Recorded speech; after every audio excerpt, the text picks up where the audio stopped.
So buyer's remorse is a pretty common thing, unfortunately, when it comes to woodworking tools. Sometimes you go to the store, you see a good deal on something, maybe it's not a brand that you usually buy, but you get it anyways because it's a good idea, or a good deal at least. Then you get home, you get to the shop, you go to use it, and you discover it's actually hot garbage. So here's my list of the first 5 tools that I've gotten over the years that some of these, they just flat out don't work. Others work, but you have to beat them into submission every once in a while. And others are just really poor quality to begin with. So let's go ahead and start out the list strong with an offering from Harbor Freight, of all places. So we've got a couple of items on the table here. We've got a stapler. We've got a bar clamp, or at least what they're calling a bar clamp. It's more of a C-channel clamp in my opinion. And we have this thing. Now this is supposed to be a cheap, affordable copy of something that Bessey makes. The handle is even red and black. Let me go grab one of my Besseys to show you. So here's an actual good clamp. This is a Bessey 6-inch, 1,100 pound rated heavy-duty F-clamp. It's one of my most used clamps in the shop. They're clearly aiming for some sort of imitation here, and unfortunately they completely missed the mark. So what a 90-degree clamp is for, which is what this is, it's for holding 2 pieces of lumber perpendicular to each other, so that when you fasten them, you screw them, you glue them, you nail them, whatever, they stay in place. Now unfortunately, these don't really do that very well. And let me just show you the problem here real quick. First off, they're really finicky to get into the right spot to begin with. And there you go.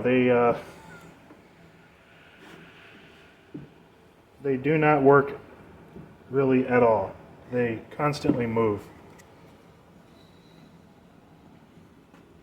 So can you see what happened here? What's happening is these are hollow. This is just cheap molded plastic, and it doesn't really hold its shape while under pressure.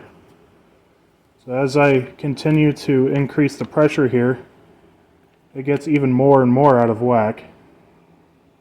And you can try and push them back. There they kind of stay, but yeah, they're completely useless in my opinion. Like, look how much that's bending. That's ridiculous. How is this supposed to keep everything flat and perpendicular? I don't know, man. I think I spent like 10 bucks a piece or something like that on these, and it was just a complete waste of money. I ended up buying 4 of them with the goal of using them to make cabinets, and they're just completely pointless. So, yeah. So, in the spirit of this list, I'm going to go for the low-hanging fruit first. That's 3 offerings from Harbor Freight. This is their 36-inch bar clamp. And these have a couple of problems, 3 that I can think of right off the bat. First off, this handle is incredibly uncomfortable when you need to apply pressure. You always end up with bruises on your hands when you do this, and they're not pleasurable to use at all. Unlike my Besseys, which are always a pleasure to use. I love those clamps to death. They're expensive, but they're worth it. The second problem with this, let me get you down here to the bench to show you. So I'm going to try and keep you guys in frame here. We're going to go all the way open. I'm going to open this clamp all the way up. I'm going to move all the way down to the last notch. Okay? This is the widest this clamp can possibly be. Now, some of you are going to see this coming from a mile away, but this says 36-inch bar clamp. But right on the freaking label, it says maximum capacity 32 inches. That doesn't make it a 36-inch bar clamp, Harbor Freight. That makes it a 32-inch bar clamp. Let's go ahead and measure it, just to see maybe they're lying to us in the positive way. I'm going to put this end of the tape measure all the way up against that, and we get 32 and a half. Hopefully I can zoom in on that. 32 and a half inches of total usable space out of a 36-inch bar clamp. Yeah, that's a no for me, bud. Let me go grab a Bessey and show you a proper 36-inch. Okay, so here is a Bessey 600-pound light-duty 36-inch. I also have the heavy-duty versions of this. This one's pretty filthy. It's got a bunch of glue on it. But go ahead and open this up all the way. It's all the way down at the bottom. You can already see it on the workbench.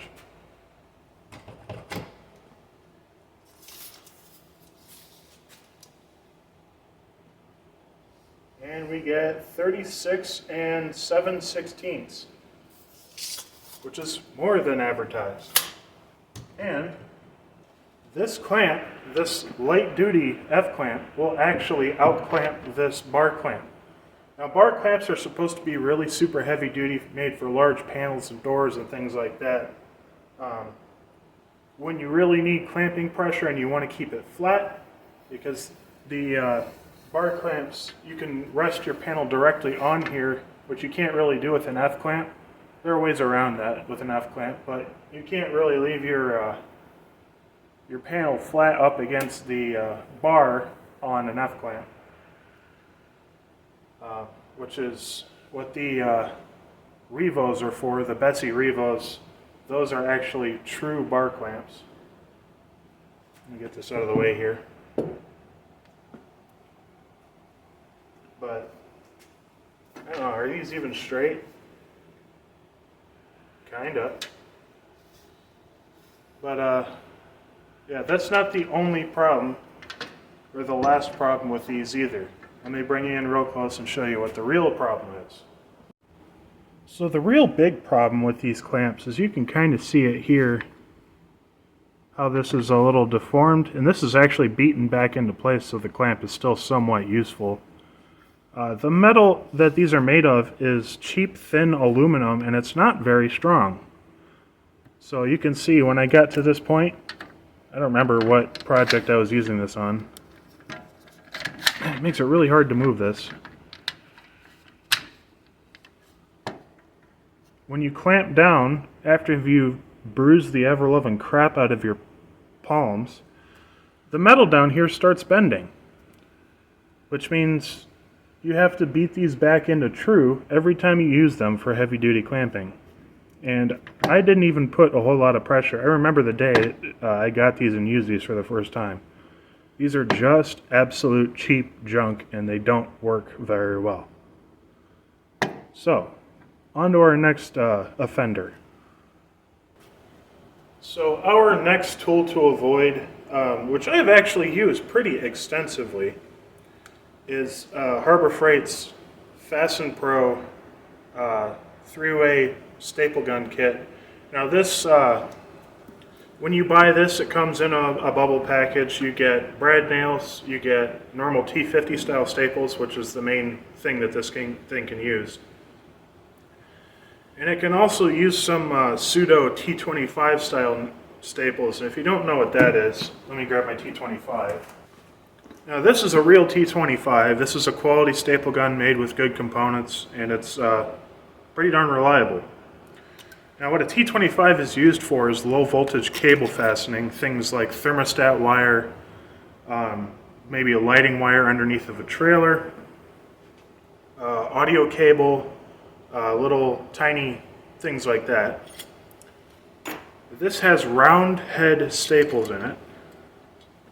I'll go ahead and show you. This might be hard to focus on. There you go.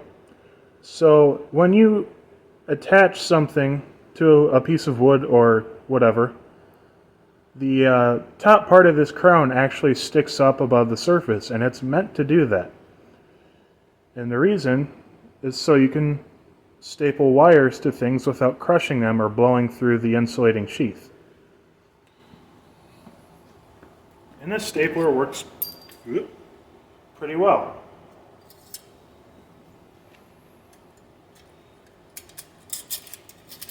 I think these are the 3/8 staples, so let me go ahead and bring you guys in here and show you. Now there are a couple cases where it's not necessarily the quality of the tool that matters, it's the quality of the consumable that you use with it. I have a Harbor Freight jigsaw that I actually like pretty much. And it cuts nice and straight, and it's decently powerful enough, and that's because I use Diablo blades with it. But these staplers are definitely not that case. So here's the actual real T25.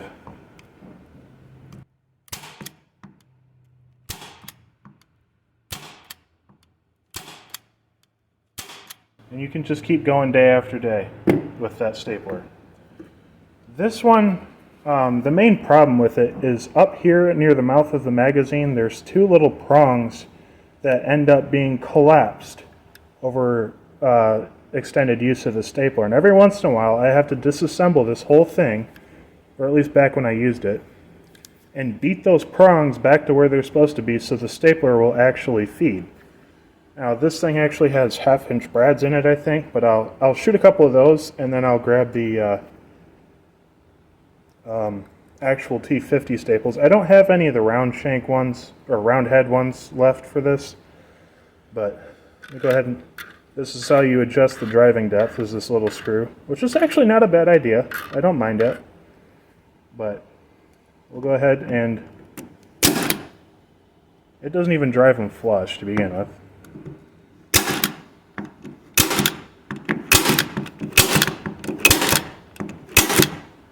Now it does work, but that's because I've beaten the crap out of this magazine so that it actually works. Let me grab some T50s and run those through. Actually, before that,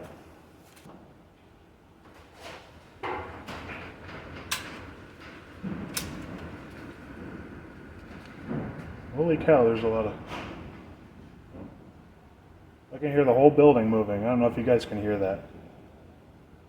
There's a pretty nasty storm over us right now.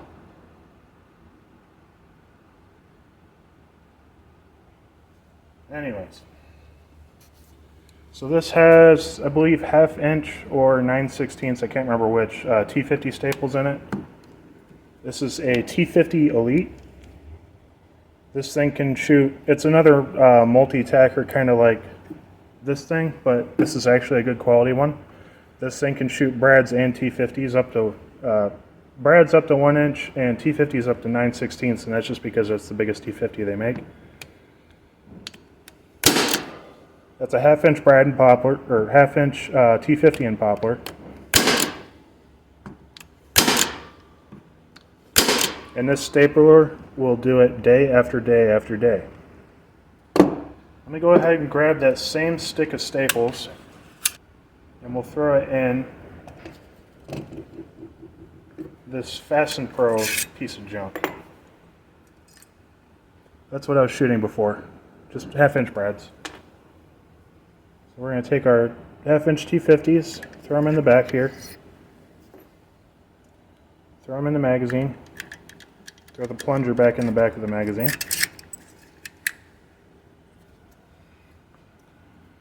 I don't even know if this will work. Yeah, no. It's pretty reliable. Oh, there we go, we got one.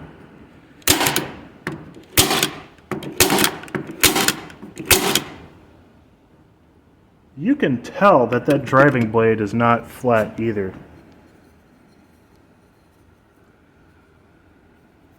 You see the ones that the Fasten Pro did? Oh, my lights just flickered. Hopefully I can get this video done before the power goes out. They have round heads. I don't know what the deal is with that. But here's the ones that the Aero T50 did, and here's the T25 staples. So, yeah, this thing is not a quality stapler at all. It barely made it in the wood. All right, I'm going to go check on the weather outside. That's starting to worry me. Let me just show you guys what's going on. We're getting like 60, 70 mile an hour wind gusts. It's pretty calm right now, but just wait a second. Watch the rain coming off the gutters on the house. Now it's coming straight at us.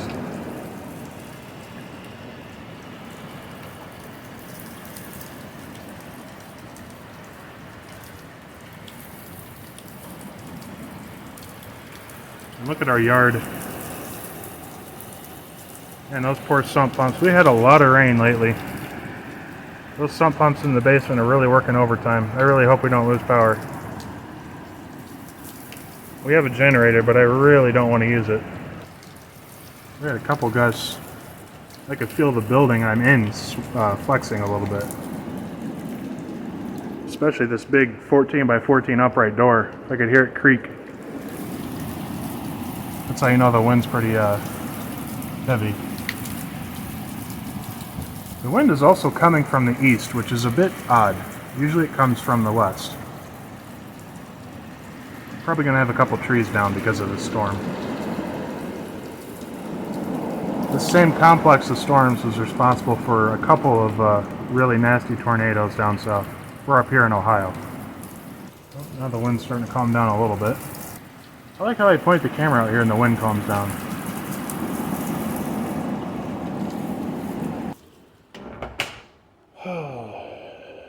Well, hopefully we don't lose power. I saw my own lights flicker for a little bit.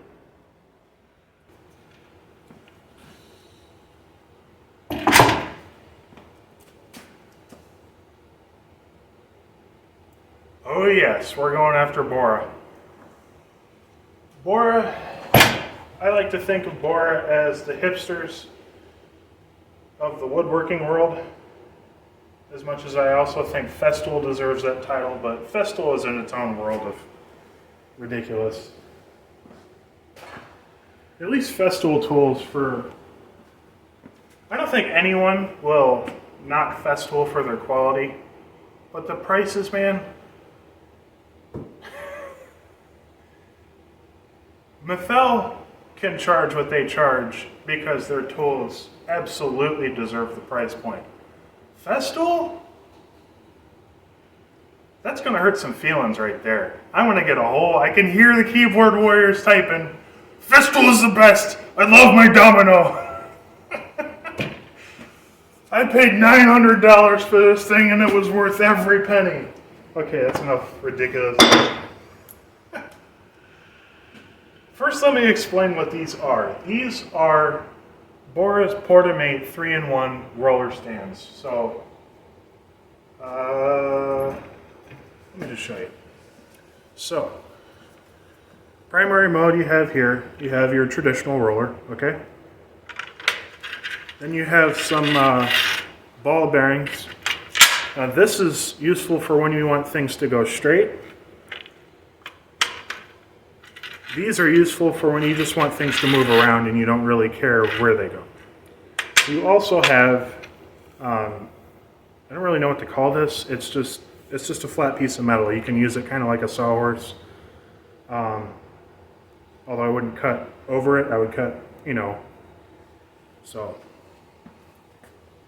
Yeah. So the positive points on this, they are pretty relatively light. They are useful, and they have a pretty wide range of adjustability. You can go all the way up there. You can go all the way down here. But I have three problems with these. Number one, it does have leveling feet, but they don't adjust enough because these are so crooked. Both of them. I have two of these. Yeah. Problem number two. This head, it does not matter how much you tighten these two Allen screws down, this thing wobbles a ridiculous amount. which is really bad on a table saw because you want the roller stand to be flat when the piece goes over it. So every time I do table saw work, I have to make sure that my piece, when it comes off the table saw, goes right over the center so it can't tilt these. Both of them do that. My third complaint, I might have to hand film. In fact, I know I'm going to have to hand film it. But let me just explain the problem, then I'll show you the problem. The steel, at least I think this is steel, it should be steel, is not thick enough. So when you screw these down to tighten them so they won't move, every time you do that, you dent the steel. So, yeah, let me go ahead and show you that. So, I don't know how well the camera's going to pick this up, but you can see, and I'm not talking about these surface marks. It is actually caving the steel in, and the first couple of times I had to remind myself when I use this thing, don't screw down too tight, because it will cave the steel in. You screw it down once, and you screw it down just a little bit higher than you need it, then you hit it from above, and then it'll sit where it wants to. So yeah, Bora, I gave this brand a shot. I really like the aesthetic. Just accidentally stopped my recording. I really like the aesthetic. I really like the orange and the gray. They're cool. Their tools look pretty darn cool. They're not very high quality. Just sad to say. So these will unfortunately be the first and last purchase I ever make of Bora, because they have all their other stuff is really, it's also really cheaply built. So, and when you buy stuff for a wood shop, man, you need quality. You need stuff that's dependable day in, day out, and these just aren't. So let's go on to our final tool. Oh, this one hurts. Because I really, really wanted to like Bosch. I am actually selling all of my Bosch tools because I'll even show you the other one, but the main focus is on this one. Now, first observation, awesome hard case. Cool. I wish Metabo HPT, well, they're getting better about it now. Most of the tools I've gotten recently have been, they at least have a bag, if not a hard case. And when you do get a hard case with the Metabo HPT tool, it is a pretty sweet hard case.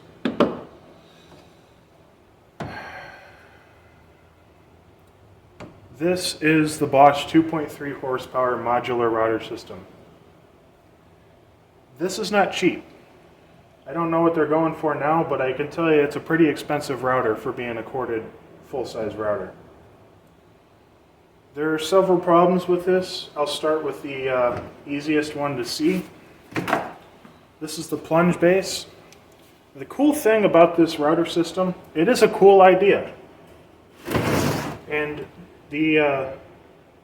this Bosch router system is pretty ubiquitous in most woodworking shops. Pretty much all woodworking shops that I know of have at least one of these, even if they're not a Bosch. You know, this could be the only Bosch tool that they have. You can swap the motor between these different bases. It's in the fixed base right now. The microfine depth control is really excellent. The turret system has plenty of adjustment. There are 1, 2, 3, 4, 5, 6, 7 different levels on this turret system. The fence, which is not included, Bosch, let me show you. Anyways, the fence that it comes with is freaking amazing. I love this fence. It's got a really fine control that's spring loaded.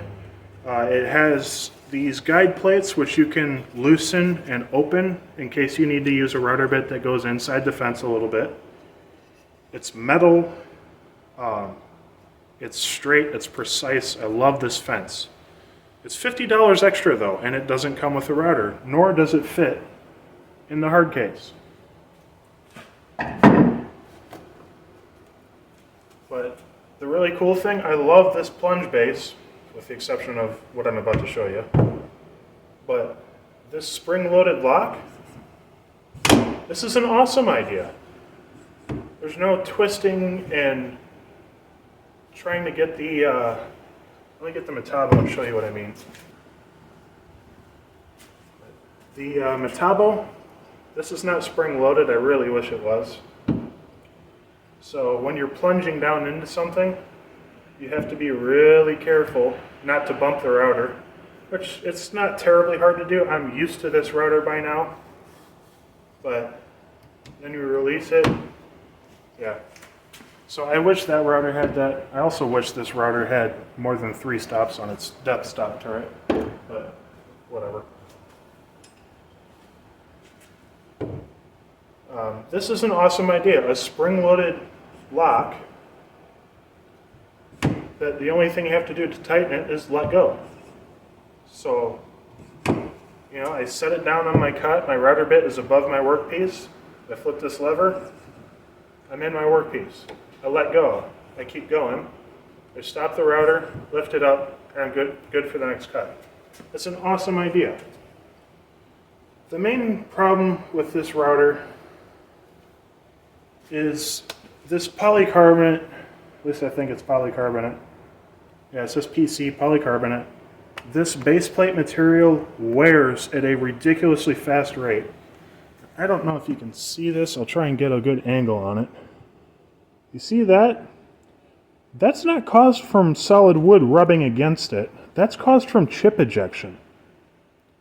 And because this router weighs 13, 14 pounds with the fence on it, it wears you down in the course of half an hour, where this router with a battery, even a big one, this is a 4 amp hour multi-volt battery. This is the biggest battery that Metabo HPT makes. This is still lighter than this motor alone without a base. I've checked.